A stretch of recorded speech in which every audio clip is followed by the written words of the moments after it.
നമസ്കാരം, ചന്ദ്രലേഖയിലേക്ക് സ്വാഗതം. നമ്മൾ ഏതൊരു കാര്യത്തിന് ഇറങ്ങി പുറപ്പെട്ടാലും നമ്മളിൽ ആദ്യം വേണ്ടത് നമ്മളിൽ തന്നെയുള്ള വിശ്വാസമാണ്. അങ്ങനെ ചെയ്യുകയാണെങ്കിൽ നമ്മൾ പാതി ദൂരം പിന്നിട്ടു എന്ന് തന്നെ പറയാം.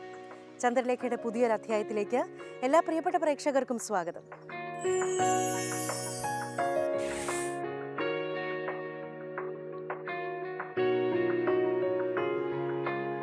വളരെ സിമ്പിളായിട്ടുള്ള ഒരു മൂന്ന് മാരിനേഷനാണ് നമ്മൾ തന്നിരിക്കുന്നത്. എല്ലാവർക്കും സുഖമായിട്ട് ചെയ്ത് നോക്കാവുന്നതേ ഉള്ളൂ. കൊച്ചിൻ്റെ പ്ലേഫുൾനെസ് ആണ്, കൊച്ചിൻ്റെ കളിയാണ് നമ്മൾ മനസ്സിലാക്കേണ്ടത്. കൊച്ച് പ്ലേഫുൾ അല്ല. കൊച്ച് നമ്മൾ ഒരു കളിപ്പാട്ടം വാങ്ങിച്ചു കൊടുക്കുന്നു, ഒരു ലൈറ്റുള്ളൊരു കളിപ്പാട്ടം വാങ്ങിച്ചു കൊടുക്കുന്നു, അതിനൊന്നും റെസ്പോണ്ട് ചെയ്യുന്നില്ല എന്ന് കാണുമ്പോൾ നമുക്ക് മനസ്സിലാക്കാൻ സാധിക്കണം കൊച്ചിന് മറ്റൊരു വൈകല്യം ഉണ്ടെന്നുള്ള കാര്യം.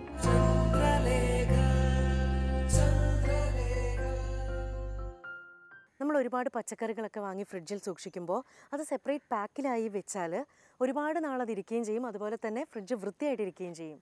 ഇതെല്ലാവരും ട്രൈ ചെയ്യുക. നമുക്കൊരു കുക്കറി സെഗ്മെൻറ്റ് കാണാം.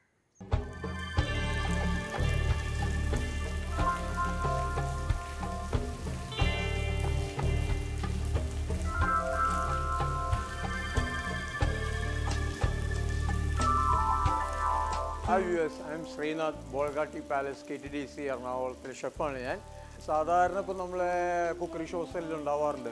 ഭയങ്കര എന്താ പറയുക, കോംപ്ലിക്കേറ്റഡ് ആയിട്ടുള്ള കുറേ സാധനങ്ങൾ ഉണ്ടാക്കി വരികയാണ്. ഇപ്പോൾ മേ ബി ഞാൻ തന്നെ 2-3 പ്രാവശ്യം കുറച്ചും കൂടെ കോംപ്ലിക്കേഷൻ ഉള്ള സാധനങ്ങളാണ് തരുന്നത്. അപ്പോൾ ഇത്തവണ ഞാൻ ട്രാക്കിൽ നിന്ന് മാറി പുതിയൊരു രീതിയിലാണ്. കാരണം എല്ലാവരുടെ വീടുകളിലും പൊതുവേ നല്ലൊരു ശതമാനം മലയാളികളുടെ വീട്ടിലും മീനൊക്കെ പൊരിക്കാറുണ്ട്, അല്ലെങ്കിൽ നോൺ വെജിറ്റേറിയൻ യൂസ് ചെയ്യാറുണ്ട്, ഇങ്ങനത്തെ കാര്യങ്ങളൊക്കെ ചെയ്യുന്നുണ്ട്.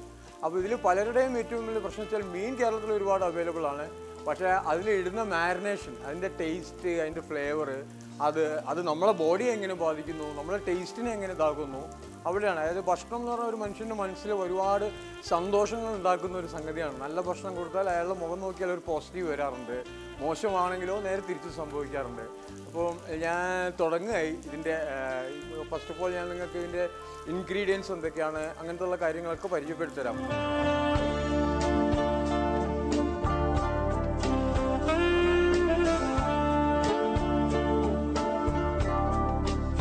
ഓക്കെ, അപ്പോൾ നമുക്ക് പറഞ്ഞതുപോലെ നമുക്കിന്നൊരു സീ ഫുഡിൻ്റെ, അതായത് സീ ഫുഡല്ല, ഒരു ഫിഷ് ഫ്രൈ ഉണ്ടാക്കുന്നതിന് ഒരു 3 ടൈപ്പ് ഓഫ് മസാല ഞാൻ ഇതിൽ നമുക്ക് ഷെയർ ചെയ്യാം. അതോടൊപ്പം തന്നെ ഈ ഫിഷ് ഉണ്ടാക്കുന്ന പോലെ തന്നെയാണ് ഫിഷ് വാങ്ങുക എന്നതും വലിയൊരു സംഗതിയാണ്. ഇവിടെ ഞാൻ ഉപയോഗിക്കുന്ന ഫിഷ് സിയർ ഫിഷ് എന്ന് പറഞ്ഞു കഴിഞ്ഞാൽ, ഞാൻ കോഴിക്കോടാണ് എൻ്റെ സ്വദേശം. ഞങ്ങളുടെ നാട്ടിൽ ഐക്കൂറ എന്ന് പറയുന്നു, നെയ്മീൻ എന്ന് കുറേ പേര് പറയുന്നുണ്ട്, നോർത്ത് ഇന്ത്യൻസിൽ പോയ സുറുമി എന്ന് പറയുന്നുണ്ട്, കിങ് ഫിഷ് എന്ന് പറയുന്നുണ്ട്, ഒരുപാട് പേരുകളിൽ അറിയപ്പെടുന്നത്. പക്ഷേ എനിക്ക് തോന്നുന്നു ഈ നമ്മളുടെ ഈ സൈഡിലേക്ക്, മലബാർ അല്ലെങ്കിൽ ഡൗൺ സൈഡ് ഓഫ് ഇന്ത്യയിലേക്കാണ് കൂടുതലായിട്ടും ഈ ഫിഷ് കൺസ്യൂം ചെയ്യുന്നത്. ഓക്കെ, അപ്പം ആദ്യം ഞാൻ ഇതിൻ്റെ മാരിനേഷൻസ് 3 മാരിനേഷൻസാണ് നമ്മൾ ഇവിടെ ചെയ്യുന്നത്. ഫസ്റ്റ് വഴി പറഞ്ഞാൽ ഇൻഗ്രീഡിയൻസിലേക്ക് നമുക്ക് വരാം. ഫിഷ് ഫ്രൈ ഇതിനെല്ലാം ഏറ്റവും ആവശ്യമുള്ള സാധനങ്ങൾ ഒന്ന് ജിഞ്ചർ, ഗാർലിക്, അതായത് പുളി വരുത്താൻ വേണ്ടിയിട്ട് നാരങ്ങയോ അല്ലെങ്കിൽ നമ്മുടെ നാട്ടിൽ കുടംപുളി യൂസ് ചെയ്യാറുണ്ട്, വാളംപുളി യൂസ് ചെയ്യാറുണ്ട്, ഇലിമ്പിപ്പിളി യൂസ് ചെയ്യാറുണ്ട്, അങ്ങനെ ഒരുപാട് സാധനങ്ങളുണ്ട്. അപ്പോൾ അതിനകത്ത് മനസ്സിലാക്കാന്ന് വെച്ചാൽ പുളി ഒരു ഇമ്പോർട്ടൻറ്റ് ഫാക്ടറാണ് സീ ഫുഡ് കാര്യങ്ങൾ ഉണ്ടാക്കുന്നതിൽ. ഒന്നത്. രണ്ടാമത്തത്, എല്ലാവരും ആഗ്രഹിക്കുന്ന ഒരു ടേസ്റ്റാണ് എരിവും പുളിയുള്ള സാധനങ്ങൾ. അപ്പം എരിവും ഈ പറഞ്ഞ മാതിരി തന്നെ പല രീതികളിൽ നമുക്ക് എരിവുകൾ കിട്ടാറുണ്ട്. മുളക് പൊടി, അതായത് ചുവന്ന മുളക് പൊടിച്ചിട്ടുള്ള മുളക് പൊടിയുടെ എരിവ് ഉണ്ടാവാം, പച്ചമുളക് അരച്ചിട്ടുള്ള എരിവ് ഉണ്ടാവാം, പെപ്പർ അരച്ചിട്ടുള്ള, അതായത് കുരുമുളക് അരച്ചിട്ടുള്ള എരിവ് ഉണ്ടാവാം. അങ്ങനെ പല രീതികളിലും പോകുന്നുണ്ട്. അപ്പോൾ ഇതിനെ 3നെയും ബേസ് ചെയ്തിട്ട് ഒരു 3 ഫ്ലേവേഴ്സ് നമുക്ക് ഇന്നിവിടെ ചെയ്യാം. ഫസ്റ്റ് ഓഫ് ഓൾ കേരളത്തിൽ നമ്മൾ ജനറലി യൂസ് ചെയ്യുന്ന ഒരു നോർമൽ റെഡ് ഫിഷ് ഗ്രേവിയാണ്, അല്ല മാരിനേഷനാണ് നമ്മൾ ചെയ്യാൻ പോകുന്നത്.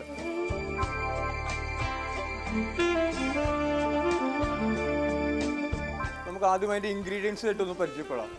ഓഫ് കോഴ്സ് പറഞ്ഞത് പ്രകാരം ചുവന്ന മുളക് പൊടി, റെഡ്, വേറെ ഒന്നും പറയേണ്ട കാര്യമില്ല. മഞ്ഞൾ ഒരു എസെൻഷ്യൽ പാർട്ടാണ്. ബിക്കോസ് പറഞ്ഞാൽ നമ്മൾ കേരളീസ് യൂസ് ചെയ്യുന്നു, ഹൈലി മെഡിക്കേറ്റഡ് വാല്യൂ ഉള്ളൊരു സാധനമാണ് മഞ്ഞൾ. പല വിഷങ്ങളും കാര്യങ്ങളും എല്ലാം പോകും. ആൻഡ് മോറോവർ അതിൻ്റെ ഒരു ഫ്ലേവറും വേറെ തന്നെയാണ്.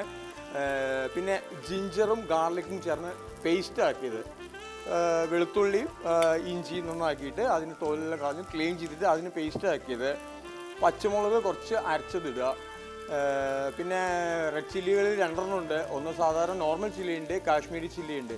കാശ്മീരി ചില്ലി എന്ന് പറഞ്ഞാൽ പ്രത്യേകിച്ച് എരിവൊന്നും തോന്നിക്കില്ല. പക്ഷേ ഇത് ചെയ്യുന്നത് വെച്ചാൽ ദിസ് ഇസ് നാച്ചുറലാണ്. ഈ റെഡ് കറീൻ്റെ ആ കളർ കിട്ടണമെങ്കിൽ നമ്മൾ അല്ലെങ്കിൽ മറ്റേ കെമിക്കൽ കളേഴ്സൊക്കെ ആഡ് ചെയ്യുന്നൊരിതുണ്ട്. പക്ഷെ അതൊരിക്കലും പോകരുത്. കാരണം അതിനുള്ള നാച്ചുറലി സാധനം ഉണ്ടെങ്കിൽ അത് യൂസ് ചെയ്യുന്നതായിരിക്കും അതിൽ ഏറ്റവും നല്ലത്. ഓക്കെ, ഫസ്റ്റ് ഓഫ് ഓൾ ഞാൻ നമ്മളുടെ ഒരു spoon and half red chilli powder ഇട്ടു. രണ്ടാമതായി മഞ്ഞൾ. ഞാൻ പറഞ്ഞ പോലെ വളരെ ഇമ്പോർട്ടൻ്റ് ആയിട്ടുള്ള ഒരു വസ്തുതയാണ്. മഞ്ഞൾ ഇട്ടു. ജിഞ്ചർ ഗാർലിക് പേസ്റ്റ് ഞാൻ മുമ്പേ പറഞ്ഞിരുന്നല്ലോ. ഇതെല്ലാം ഒരു അവിഭാജ്യ ഘടകമാണ് നമ്മളൊരു മലയാളിയുടെ ഒരു കറികൾ ഉണ്ടാക്കുമ്പോൾ. ഇതിന് ബൈൻഡിങ്ങിന് വേണ്ടി കുറച്ച് കോക്കനട്ട് ഓയിൽ ഒഴിക്കുന്നുണ്ട്. ബൈൻഡിങ് എന്ന് പറഞ്ഞാൽ അതിനെ കെട്ടുപിടിക്കാൻ വേണ്ടിയിട്ടുള്ള സാധനങ്ങളാണ്. കുക്കറിയിൽ ഒരുപാട് കുക്കിംഗ് ഏജൻസ് ഉണ്ട്, ബൈൻഡിങ് ഏജൻസ് ഉണ്ട്, റേസിങ് ഏജൻസ് ഉണ്ട്, അങ്ങനത്തെ ഓരോരോ ഘടകങ്ങളിൽ. അപ്പോൾ അതിലുപോലെ ബൈൻഡിങ് ഏജൻ്റായിട്ട് യൂസ് ചെയ്യാൻ വേണ്ടി നോക്കുക. കാരണം അല്ലെങ്കിൽ മസാല നമ്മളിൽ പിടിച്ചൊന്നും വരില്ല. കോക്കനട്ട് ഓയിൽ ഞാൻ കുറച്ചും കൂടെ ഒഴിച്ചു. ഇനി അത് കഴിഞ്ഞ് ഞാൻ കുറച്ച് എഗ്ഗിൻ്റെ വൈറ്റ് എടുത്തിട്ടുണ്ട്. മാക്സിമം എഗ്ഗിൻ്റെ റെഡ് മീൻസ് യെല്ലോ ഇല്ലാതെ നോക്കുന്നതായിരിക്കും ഏറ്റവും നല്ലത്. വൈറ്റിന് പ്രത്യേകിച്ച് ഇപ്പം ഞാനിപ്പോൾ ഉണ്ടാക്കി കാണുക അല്ലാതെ ഇതിപ്പോൾ ഒന്നും അറിയാത്തൊരാൾക്ക് കൊടുത്താൽ ഒരിക്കലും തിരിച്ചറിയാൻ പറ്റില്ല ആ വൈറ്റിൻ്റെ ഫ്ലേവർ എവിടെയാണ് വരുന്നത് എന്നുള്ളത്. എഗ്ഗിൻ്റെ വൈറ്റ് ഞാൻ ചേർത്തു. ഇനി നേരത്തെ പറഞ്ഞ പോലെ തന്നെ പുളി, നാരങ്ങ ജ്യൂസ് ചേർത്തു, സോൾട്ട്. ഇനി വേണമെച്ചാൽ കുറച്ച് ടാമറിൻഡ്, നമ്മുടെ വാളംപുളി എന്ന് പറഞ്ഞ സാധനം. ഈ ടാമറിൻഡിൻ്റെ ഏറ്റവും ചില പുളികളിൽ നേരത്തെ പറഞ്ഞ പോലെ തന്നെ വെറൈറ്റീസ് ഓഫ് പുളികളുണ്ട്. തൈര് ഒരു പുളിക്ക് വേണ്ടി ചേർക്കാവുന്നതാണ്. ഓക്കെ, ഇതിനെ നമ്മൾ മിക്സ് ചെയ്യാം.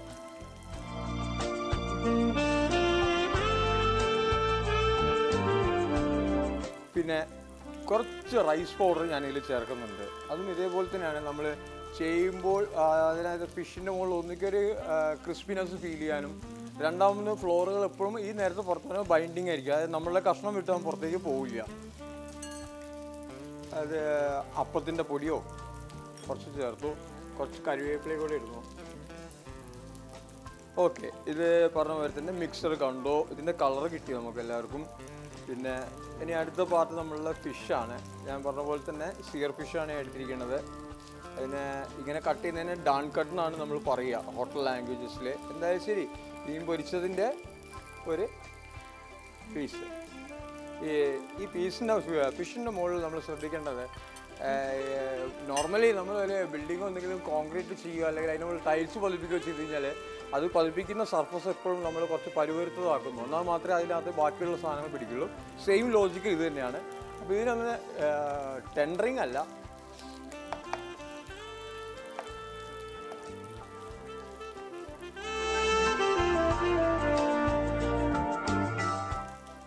ഓക്കെ. നമുക്ക് നമ്മുടെ മസാലയിലേക്ക് കടക്കാം. കരിവേപ്പില ഇടുന്നതിനെ കൊണ്ട് അനാവശ്യമായി ഉണ്ടാവുന്ന കയപ്പോ അങ്ങനത്തെ ഫ്ലേവറൊക്കെ ഇത് പോകുന്നുണ്ട്. അതായത് കരിവേപ്പില എപ്പോഴും പുറത്തേക്ക് ലൈറ്റ് കുക്കാകുമ്പോൾ അത് അതിൻ്റെ സ്വഭാവം വരെ ഒരു മണം തിരിച്ചു തരും. പറഞ്ഞ പോലെ നമ്മൾ റെഡ് കറിയുടെ മിച്ചതല്ല, റെഡ് മാരിനേഷൻ സാധാരണ കിട്ടുന്ന ഒരു മാരിനേഷൻ ആക്കി. ഇനി ഇതിനിപ്പോൾ ചെയ്യേണ്ടതെന്ന് വെച്ചാൽ ഉടനെ എടുത്ത് നമ്മളിതിനെ ഫ്രൈ ചെയ്യരുത്. കുറച്ച് നേരം അതിൽ രണ്ടിലേക്കും അങ്ങോട്ടും ഇങ്ങോട്ടും ഇവർ തമ്മിലൊരു അഡ്ജസ്റ്റ്മെൻറ്റ് ചെയ്യാനുണ്ട്. നമ്മൾ ചേർത്ത മസാലയും ഈ ഫിഷും തമ്മിൽ. അപ്പോൾ അതിനെ കുറച്ചും കൂടെ സോക്കായിട്ട് മീറ്റിലേക്ക് കയറട്ടെ. ഒരു ഡീപ്പ് ഫ്രീസറല്ല, സാധാരണ ഒരു ഫ്രിഡ്ജിൻ്റെ അകത്ത് ഒരു 4 അല്ലെങ്കിൽ വേണ്ട ഒരു 0 ഡിഗ്രിയോ അല്ലെങ്കിൽ ഒരു 3 ഡിഗ്രി വരെ മെയിൻറ്റെയിൻ ചെയ്യുന്ന ഒരു ഫ്രിഡ്ജിൻ്റെ അകത്ത് ഒരു അരമണിക്കൂർ വെക്കുകയാണെങ്കിൽ കുറച്ചും കൂടെ നല്ലതാണ്. പിന്നെ അതുമില്ലാതെ തണുക്കുമ്പോൾ അതിനകത്ത് എക്സസ് വാട്ടർ കാര്യങ്ങളുണ്ടാവും. അതിനെ നമുക്ക് അങ്ങോട്ട് കുറച്ച് അവോയ്ഡ് ചെയ്യാൻ പറ്റും.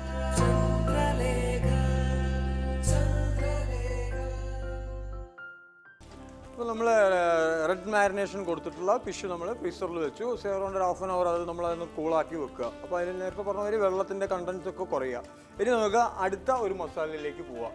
ഇത് വെച്ചാൽ ഏറ്റവും സിമ്പിളാണ്, പക്ഷേ ഏറ്റവും നല്ലതുമാണ് ബോഡിക്ക് ഓൾസോ. അതിൻ്റെ ടേസ്റ്റും അതെ. കാരണം ഒരു കോംപ്ലിക്കേഷൻ ഇല്ല. വായിൽ പുതിയ എൻസൈംസോ സ്വലേവിയോ ഒന്നും ഉണ്ടാക്കേണ്ട കാര്യം വരുന്നില്ല. നോർമലി നമ്മൾ നാവിൽ ഉണ്ടായിരിക്കുന്ന ആ ടേസ്റ്റാണ്. അത് വെച്ചാൽ മഞ്ഞൾപ്പൊടി ഇട്ടില്ല ഒരു മസാല. ഫസ്റ്റ് ഓഫ് ഓൾ പറഞ്ഞ പോലെ തന്നെ മഞ്ഞൾപ്പൊടി. ഞാനിതിൽ ഓരോ ഇൻഗ്രീഡിയൻറ്റിൻ്റെ പ്രത്യേകതകളും ഇത് തന്നെയാണ്. മഞ്ഞൾപ്പൊടി കുറച്ച് നേരത്തെ ഞാൻ പറഞ്ഞിരുന്നൊരു കാര്യം അതായിരുന്നു. ഇത് വിഷാംശത്തെ ഒരുപാട് തരണം ചെയ്യാൻ പറ്റുന്നൊരു സാധനമാണ് മഞ്ഞൾപ്പൊടി എന്ന് പറയുന്നത്. പിന്നെ രണ്ടാമത്തേതായിരിക്കുന്ന പെപ്പർ, കുരുമുളക്. ഒരുപാട് വർഷങ്ങൾക്ക് മുമ്പ് ബ്ലാക്ക് ഗോൾഡ് എന്ന പേരിൽ അറിയപ്പെടുന്ന ഒരു സാധനമായിരുന്നു അത്. അറബികളെല്ലാം നമ്മുടെ നാട്ടിൽ ഇത് വാങ്ങാൻ വന്നിട്ടുണ്ട് ഒരുപാട്. പറഞ്ഞ പോലെ അതിപ്പം കോക്കനട്ട് ഓയിൽ,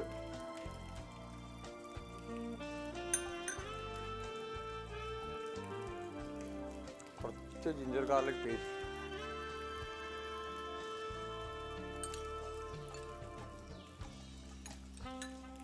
ലൈം ജ്യൂസ് പുളിക്ക് വേണ്ടിയിട്ട്,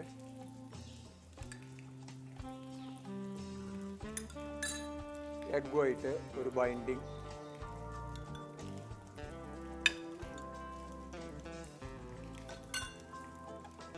സോൾട്ട് ടു ടേസ്റ്റ് എന്ന് പറയാം. അഗൈൻ സെയിം കറിവേപ്പില തന്നെ കുറച്ചും കൂടെ ഇതിലേക്ക് ആക്കുക. പിന്നെ അതിന് കോട്ടിങ്ങും അതേപോലെ തന്നെ മസാല വിട്ടുപോയിരിക്കാനും പോരാത്തതിനൊരു ക്രിസ്പിനെസ്സും ഫീൽ ചെയ്യിക്കാൻ വേണ്ടിയിട്ട് അപ്പത്തിൻ്റെ പൊടി, റൈസ് പൗഡർ സെയിം വേയിൽ തന്നെ നമ്മൾ മുമ്പ് ചെയ്തിരുന്ന റെഡ് മാരിനേഷന് പകരം വേറൊരു മാരിനേഷൻ.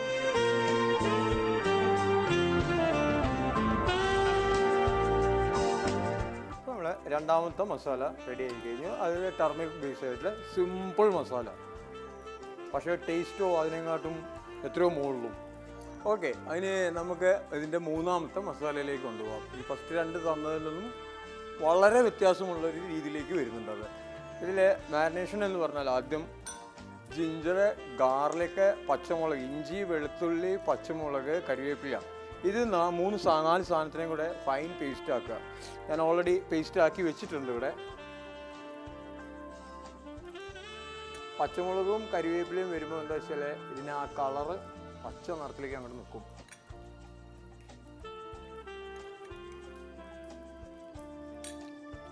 വീണ്ടും ലൈം ജ്യൂസ് ഒഴിക്കുക, പുളി,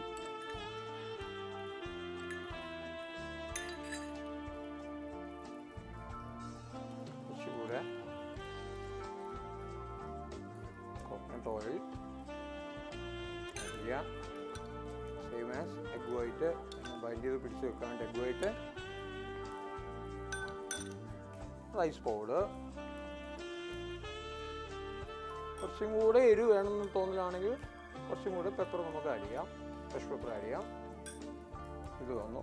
പിന്നെ ഇതിനെപ്പോഴും ഒരു ഗ്രീൻ ഫീലിംഗ് ആണ് വരുന്നത്. അപ്പം സാധാരണ വേണമെങ്കിൽ വീട്ടിൽ പൊതിന മല്ലിയില ഉണ്ടെങ്കിൽ കുറച്ച് മല്ലിയില ഇടാം, മിൻറ്റ് ഉണ്ടെങ്കിൽ കുറച്ച് മിൻറ്റ് ഇടാം. പിന്നെ ഇതിൻ്റെ കളർ ലോസ് ആവാത്ത രീതിയിൽ നമ്മളുടെ മെഡിസിൻ ആഡ് ചെയ്യാം, അതായത് മഞ്ഞൾപ്പൊടി വന്നു, സോൾട്ട്, കുറച്ചും കൂടെ വാളംപുളി കലക്കിയത് ഒഴിക്കണം. എരിവ് ഏകദേശം നമുക്ക് ആ 3 മിക്സിങ്ങിൽ നമുക്ക് കിട്ടിക്കഴിഞ്ഞു.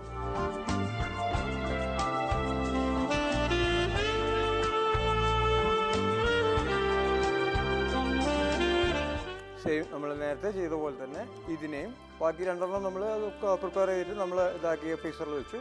സെയിം ടൈം ഇതിനെ അങ്ങോട്ട് വെക്കുക. ഒരു ½ an hour കൂടെ ഇതിന് ഫ്രീസറിൽ.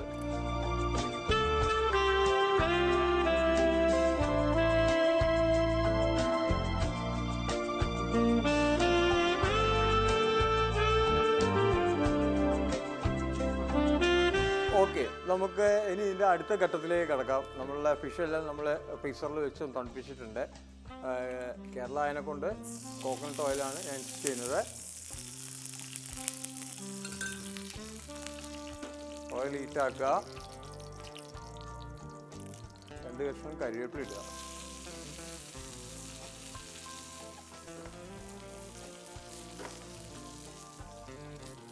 ആദ്യം നമുക്ക് ഫസ്റ്റ് ചെയ്ത കേരള റെഡ് മസാലയിലേക്ക് പോവാം.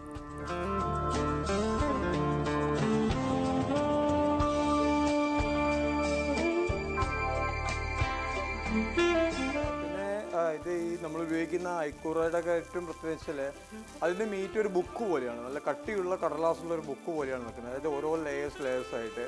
അപ്പോൾ ഇൻ ബിറ്റ്വീൻ പറഞ്ഞാൽ നമുക്ക് ഇതിൻ്റെ കുക്കിംഗ് ആയോ എന്നുള്ളത് ജസ്റ്റ് വേണമെങ്കിൽ നമ്മൾ നോക്കിയാൽ തന്നെ ഒരു പേജ് മറിച്ച് നോക്കിയാൽ അറിയാമെന്ന് പറയുന്ന പോലെ തന്നെ ഇതിനകത്തും നമുക്ക് കാണാൻ പറ്റും. ഓൾമോസ്റ്റ് നമ്മൾ എത്തിക്കൊണ്ടിരിക്കുകയാണ്. അതായത് ഇൻസൈഡ് മീറ്റ് ഒരു കറക്റ്റ് വൈറ്റ് കളറിൽ എത്തുന്നതാണ് നമ്മളുടെ കുക്കിംഗ് എന്നുള്ളത്. അതായത് അതിൽ റെഡ് കളർ കുറച്ച് അങ്ങനെ വരികയാണെങ്കിൽ അർത്ഥം സ്റ്റിൽ അതിനകത്ത് ബ്ലഡോ അല്ലെങ്കിൽ അങ്ങനത്തെ ലിക്വിഡ് കണ്ടന്റ് ഉണ്ടെന്നാണ് പറയുക.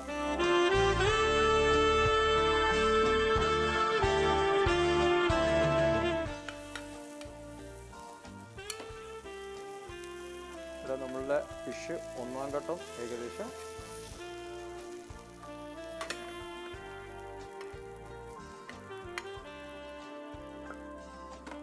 മുളക് പൊടിയുടെ മാരിനേഷൻ കൊടുത്തിട്ടുള്ള ഒരു ജനറൽ നോർമൽ ഇവിടെ കിട്ടുന്ന സാധാരണ ഫിഷ് ഫ്രൈ ഒരു ദോശക്കല്ലിലോ അല്ലെങ്കിൽ തവ ഫ്രൈനോ ഉള്ള ഈസി ആയിട്ട് ഉണ്ടാക്കിയെടുക്കാവുന്നത്.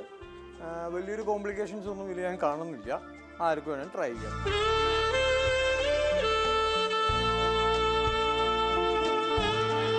അടുത്ത് നമുക്ക് രണ്ടാമത് മാരിനേറ്റ് ചെയ്ത ഫിഷിൻ്റെ ഇതിലേക്ക് നമുക്ക് കടക്കാം.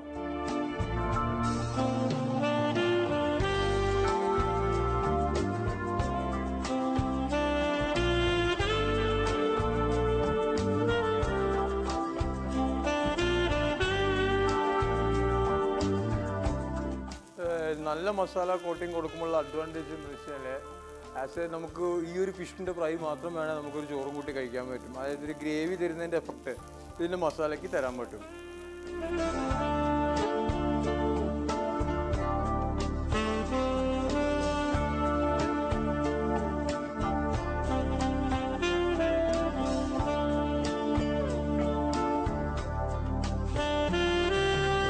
ഓക്കെ, നമ്മളുടെ രണ്ടാമത്തെ ഫിഷ് ഫ്രൈ റെഡി ആയി കഴിഞ്ഞിരിക്കുന്നു.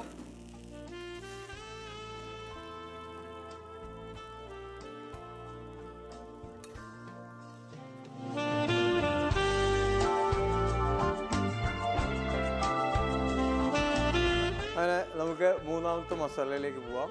പച്ച ഒരു ഗ്രീൻ മസാലയിലേക്ക്.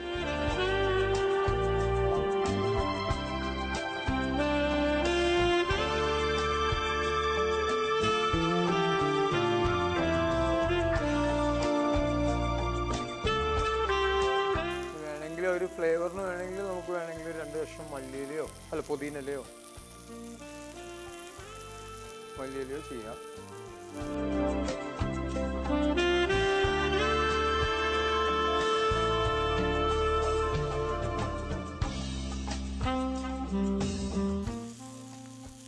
നമ്മളെ മീറ്റ് കുക്കായിട്ടുണ്ട്. ഫിഷ് നമുക്കിതിനെ പാത്രത്തിലേക്ക് മാറ്റാം.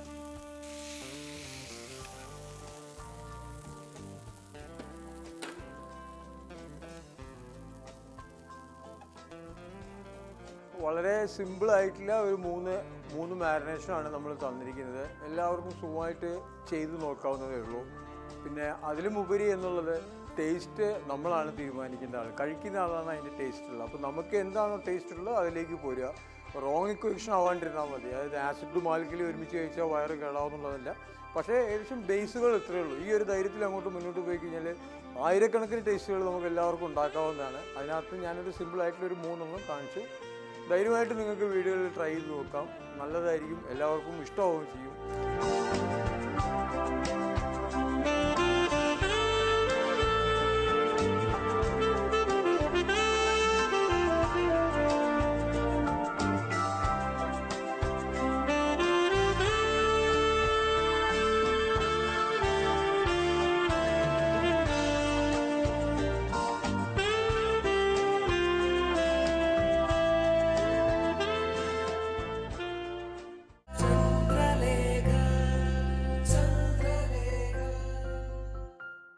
നമസ്കാരം.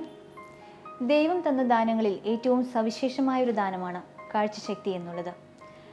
കാഴ്ചശക്തി ഇല്ലാതെ വരുമ്പോഴാണ് കണ്ണിൻ്റെ വിലയെക്കുറിച്ച് നാം മനസ്സിലാക്കുക. ഒരു വ്യക്തിയുടെ ജീവിത സാഹചര്യം എന്താണെന്ന് വ്യക്തമാകാൻ അയാളുടെ കണ്ണുകൾ നോക്കിയാൽ മനസ്സിലാവും. സന്തോഷമാണോ വിഷമമാണോ ക്ഷീണമാണോ എന്നൊക്കെ ആ കണ്ണുകളിലൂടെ നമുക്ക് മനസ്സിലാകും. മനസ്സിൻ്റെ ഒരു പ്രതിഫലനം തന്നെയാണ് കണ്ണുകൾ. ഇന്ന് നമ്മോടൊപ്പം ഉള്ളത് എറണാകുളം മെഡിക്കൽ ട്രസ്റ്റ് ഹോസ്പിറ്റലിലെ നേത്രവിദഗ്ധനായ ഡോക്ടർ മാത്യു ജെയിംസ് ആണ്. കണ്ണുകളുടെ സംരക്ഷണത്തെക്കുറിച്ചും കണ്ണുകളെ ബാധിക്കുന്ന അസുഖങ്ങളെക്കുറിച്ചും അവയ്ക്കുള്ള പരിഹാര മാർഗങ്ങളെക്കുറിച്ചുമൊക്കെ നമുക്ക് അറിയാം. സ്വാഗതം ചെയ്യാം ഡോക്ടറെ ഈ പ്രോഗ്രാമിലേക്ക്. നമസ്കാരം ഡോക്ടർ. ഡോക്ടർ, പലപ്പോഴും കണ്ണുകളുടെ ഒരു സംരക്ഷണം വലിയൊരു കാര്യം തന്നെയാണ്. തീർച്ചയായിട്ടും കൊച്ചു കുട്ടികൾ ജനിക്കുമ്പോൾ തന്നെ വളരെയധികം കാര്യങ്ങൾ നമ്മൾ ശ്രദ്ധിക്കേണ്ടതില്ല. ഒരു കുഞ്ഞ് ജനിച്ചു കഴിഞ്ഞാൽ ആ കുഞ്ഞിന് കണ്ണിന് എന്തെങ്കിലും വൈകല്യമുണ്ട് എന്ന് നമ്മൾക്ക് എങ്ങനെയാണ് തിരിച്ചറിയാൻ സാധിക്കുക? ഒരു കൊച്ചു കുഞ്ഞിന് കണ്ണിലെ വൈകല്യങ്ങൾ വരുമ്പോൾ അതിന് നമ്മൾ ഞാൻ മൂന്നായിട്ട് തരംതിരിക്കാൻ ഉദ്ദേശിക്കുന്നു. ഒന്ന് മൈൽഡായിട്ട് ചെറിയ തോതിലുള്ള ഒരു കാഴ്ചക്കുറവ്, അല്ലെങ്കിൽ സിവിയർ ആയിട്ടുള്ളൊരു കാഴ്ചക്കുറവ്, അല്ലെങ്കിൽ ഒരു ഇടത്തരമായിട്ടുള്ള കാഴ്ചക്കുറവ്. സിവിയർ ആയിട്ടുള്ളൊരു കാഴ്ചക്കുറവുള്ള ഒരു കൊച്ചിനെ സംബന്ധിച്ചിടത്തോളം കൊച്ചിന് നമുക്കറിയാവുന്ന പോലെ ഒരു 3 months അല്ലെങ്കിൽ ഒരു 4 months ആകുമ്പോഴേക്കും കൊച്ച് അമ്മേനെ റെക്കഗ്നൈസ് ചെയ്ത് സ്മൈൽ ചെയ്യാൻ തുടങ്ങും. കൊച്ച് അമ്മ വരുമ്പോൾ തന്നെ അമ്മേനെ റെക്കഗ്നൈസ് ചെയ്യുന്നുണ്ട്. അപ്പം ഈ ഉള്ള ആക്ടിവിറ്റീസ് കുറയുന്നൊരവസ്ഥ കാണുന്നുണ്ടെങ്കിൽ തീർച്ചയായിട്ടും കൊച്ചിൻ്റെ കാഴ്ചയിൽ എന്തൊരു വൈകല്യമുണ്ട്. ഒരു ഇടത്തരം കാഴ്ചക്കുറവാണ്, മോഡറേറ്റ് എമൗണ്ട് ഓഫ് കാഴ്ചക്കുറവാണെങ്കിൽ നമുക്ക് കൊച്ചിൻ്റെ മറ്റുള്ള ആക്ടിവിറ്റീസ് നമുക്കറിയാം. കൊച്ചൊരു 9 months ആകുമ്പോഴേക്കും 9 മാസം ആകുമ്പോഴേക്കും കൊച്ചിന് താഴെയുള്ള തരി പറക്കാനൊരു ടെൻഡൻസി കാണിക്കുന്നു. അല്ലെങ്കിൽ കളിപ്പാട്ടങ്ങൾ കൊടുക്കുമ്പോൾ അതിനോട്ട് അപ്രോച്ച് ചെയ്ത് അത് പിടിക്കാൻ ശ്രമിക്കുന്നു. അപ്പോൾ ആ ഉള്ള ആക്ടിവിറ്റീസ് കുറയുന്നത് കൊച്ചിൻ്റെ പ്ലേഫുൾനെസ് ആണ്, കൊച്ചിൻ്റെ കളിയാണ് നമ്മൾ മനസ്സിലാക്കേണ്ടത്. കൊച്ച് പ്ലേഫുൾ അല്ല. കൊച്ച് നമ്മൾ ഒരു കളിപ്പാട്ടം വാങ്ങിച്ചു കൊടുക്കുന്നു, ഒരു ലൈറ്റുള്ളൊരു കളിപ്പാട്ടം വാങ്ങിച്ചു കൊടുക്കുന്നു, അതിനൊന്നും റെസ്പോണ്ട് ചെയ്യുന്നില്ല എന്ന് കാണുമ്പോൾ നമുക്ക് മനസ്സിലാക്കാൻ സാധിക്കണം കൊച്ചിന് മറ്റൊരു വൈകല്യം ഉണ്ടെന്ന്. പക്ഷെ പലപ്പോഴും പല പാരൻസും കുട്ടികൾക്ക് കാഴ്ച വൈകല്യം ഉണ്ടെന്ന് തിരിച്ചറിയുന്ന ഒരു 3-4 വയസ്സൊക്കെ ആകുമ്പോഴായിരിക്കും. ഇങ്ങനെ വൈകി പോകുന്നത് കുട്ടികളുടെ കാഴ്ച വീണ്ടും തിരിച്ചെടുക്കാനുള്ള എന്തെങ്കിലും പ്രശ്നങ്ങൾ കാരണമാകുന്നുണ്ട്? കൂടുതലും ഞാൻ കണ്ടിട്ടുള്ളത് എങ്ങനെയാണെന്ന് വെച്ചാൽ കൊച്ചിന് ഒരു കണ്ണിന് കാഴ്ച കുറച്ച് സ്വല്പം ഉണ്ട്, മറ്റേ 2 കണ്ണും തമ്മിൽ ഒരു ഇൻഈക്വാലിറ്റി, രണ്ടും ഒരേപോലെയല്ല കാഴ്ചക്കുറവ്. ഒരു കണ്ണിന് കുറച്ചും കൂടെ കാഴ്ച കൂടുതലുണ്ട്, അതുകൊണ്ട് കൊച്ചിന് അത്യാവശ്യം ആക്ടിവിറ്റീസ് ഒക്കെ ചെയ്യാൻ പറ്റുന്നുണ്ട്. പക്ഷെ ഒരു കണ്ണിന് കുറച്ച് പവർ കുറവാണ്. അപ്പം അങ്ങനെ വരുമ്പോൾ ആ കണ്ണിന് കാഴ്ച കുറവുള്ളത് മാതാപിതാക്കൾ ശ്രദ്ധിക്കാതെ പോയി, അല്ലെങ്കിൽ അത് തിരിച്ചറിയാൻ വൈകിപ്പോയി. ഡോക്ടറെ അടുത്ത് കൊണ്ടുവന്ന് കൊച്ച് ഒരുപക്ഷെ ഫസ്റ്റ് സ്റ്റാൻഡേർഡിലാകുമ്പോഴായിരിക്കും യൂഷ്വലി നമ്മൾ സ്കൂളിൽ സ്ക്രീനിങ് ക്യാമ്പ് വരുമ്പോഴാണ്. LKG UKG പൊതുവെ സ്ക്രീനിങ് ക്യാമ്പ്സ് അത്രയും വരാറില്ല. ഫസ്റ്റ് സ്റ്റാൻഡേർഡ് സെക്കൻഡ് സ്റ്റാൻഡേർഡിൽ എത്തുമ്പോഴാണ് ഒരു സ്ക്രീനിങ് ക്യാമ്പായിട്ട് ചിലപ്പോൾ ടെസ്റ്റ് ചെയ്യാവുന്നതും. അത് പലപ്പോഴും ആ സമയത്താണ് അപ്പനമ്മമാർ നമ്മളത് മനസ്സിലാക്കുകയും കൊച്ചിനെ ടെസ്റ്റിന് വേണ്ടി കൊണ്ടുവരികയും ചെയ്യുന്നത്. അപ്പോൾ ഈ ഒരു കണ്ണിന് കാഴ്ച കുറവും മറ്റേ കണ്ണിന് കാഴ്ച കുറച്ചും കൂടി കൂടുതലുള്ള ഒരു അവസ്ഥയിൽ പലപ്പോഴും നമ്മൾ മാതാപിതാക്കളും വിട്ട് ശ്രദ്ധിക്കാതെ പോകാറുണ്ട്. അത് മാതാപിതാക്കളെയും ശ്രദ്ധയില്ലായ്മ എന്ന് നമുക്ക് പറയാൻ പറ്റില്ല. It's impossible. ഇപ്പോൾ എൻ്റെ സ്വന്തം കൊച്ചിനാണെങ്കിൽ പോലും ഇങ്ങനൊരു സംഭവം ഉണ്ടെങ്കിൽ ചിലപ്പോൾ ഞാൻ വൈകിപ്പോൾ ശ്രദ്ധിച്ചില്ല എന്ന് വരാൻ സാധ്യതയുണ്ട്. അപ്പം നമുക്ക് ചെയ്യാൻ പറ്റുന്ന ഒരു കാര്യം അതെങ്ങനെ അവോയ്ഡ് ചെയ്യാൻ പറ്റുമെന്ന് ചോദിച്ചു കഴിഞ്ഞാൽ പ്രോബ്ലി ഒരു LKG UKGയിലാവുമ്പോഴാണെങ്കിലും ഒരു കൊച്ചിന് ഒരു ടെസ്റ്റിംഗ്, ഒരു സിംഗിൾ വിസിറ്റ് ഒരു ഒഫ്താൽമോളജിസ്റ്റിൻ്റെ അടുത്ത് പോകുന്നതിനകത്ത് ഒരു തെറ്റില്ല എന്നാണ് എൻ്റെ അഭിപ്രായം. കാരണം നമ്മളൊരു ബേസിക് എക്സാമിനേഷൻ എങ്കിലും നമ്മൾ ചെയ്യുന്നത് നല്ലതായിരിക്കും. കൊച്ചിൻ്റെ പവർ ഒന്ന് ചെക്ക് ചെയ്യുന്നത് നല്ലതായിരിക്കും. കണ്ണുകളെ ബാധിക്കുന്ന പ്രധാന അസുഖങ്ങളെക്കുറിച്ചും അവയ്ക്കുള്ള പരിഹാര മാർഗങ്ങളെക്കുറിച്ചുമൊക്കെ ഡോക്ടർ വളരെ വിശദമായി തന്നെ പറയുകയുണ്ടായി. ഇനിയും കൂടുതൽ കാര്യങ്ങൾ നമുക്ക് അറിയേണ്ടതുണ്ട്. അടുത്തയാഴ്ച കാണാൻ മറക്കരുത്. നന്ദി, നമസ്കാരം. ചന്ദ്രലേഖയുടെ ഇന്നത്തെ അധ്യായം ഇവിടെ പൂർണ്ണമാകുന്നു. നിങ്ങളുടെ വിലയേറിയ അഭിപ്രായങ്ങളും നിർദ്ദേശങ്ങളും എല്ലാം പതിവ് പോലെ ഞങ്ങളെ എഴുതി അറിയിക്കുക. പുതിയ കാഴ്ചകളും വിശേഷങ്ങളുമായി വീണ്ടും അടുത്ത എപ്പിസോഡിൽ.